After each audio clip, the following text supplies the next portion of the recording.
ॾींहं जो सरेआम असांजे ॻोठ मथां हमलो करे असांजे साम्हूं हथियार सिधा करे खुलियल गुंडागर्दी करण ते तव्हांजी दिलेरी खे सलाम।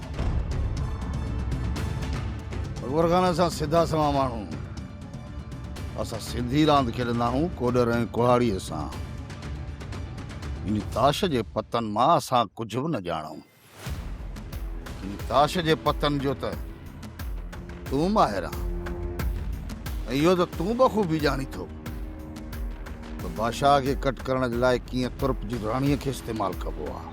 जॾहिं दुश्मन लूमड़ खां वधीक चालाक हुजे न त उनखे मात ॾियण जे लाइ कॾहिं कॾहिं हरण जो इस्तेमालु कबो आहे। मक़सदु सिर्फ़ु हिकिड़ो ई हूंदो आहे त दुश्मन खे कीअं मात ॾिजे। अकबर खान न ई त असां तोसां हिते दुश्मनी निभाइण आया आहियूं न कोई तोखे पंहिंजो ताक़त जो मुज़ाहिरो ॾेखारण आया आहियूं। उहे ही सभु कुझु छा आहे? अकबर खान तव्हांजे धोखे खां बचण जे लाइ मूं हिन हमराहनि खे पाण सां गॾु आंदो आहे। हाणे जेकॾहिं ॻाल्हियूं करण था चाहियो त तॾहिं बि असां तव्हांजे साम्हूं हाज़िर आहियूं ऐं जेकॾहिं जहिड़ो वारण थो चाहियो तॾहिं मां हाज़िर आहियां। सब्सक्राइब कयो असांजो official YouTube channel Sindh TV HD drama ऐं वधीक अपडेट लाइ बेल आइकन खे क्लिक करियो।